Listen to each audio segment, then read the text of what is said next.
What's up, you guys? Welcome back to my channel. If you are new, then welcome. My name is RiahsChoice, and today I used my Morphe 35B palette to go ahead and make this look. I used some purple, pink, and blue. I think it turned out super amazing. I also tried out these new glitters for you guys that I got from Target. They're very affordable and they are very good. So these are the All That Glitters by a brand called CAI or CAI. I don't know how to pronounce it, but it's CAI.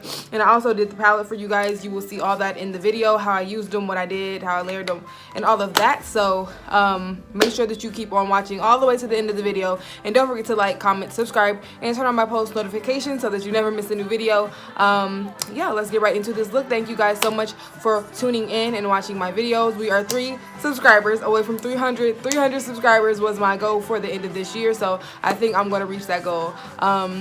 So yeah, thank you guys for watching again, and let's get right into this look.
Okay, you guys, this is the finished look. If you like how it turned out and you're going to give it a try, go ahead and give this video a like, comment, and subscribe. And thank you guys so much for watching. I will see you all in my next video. Bye bye. Mwah.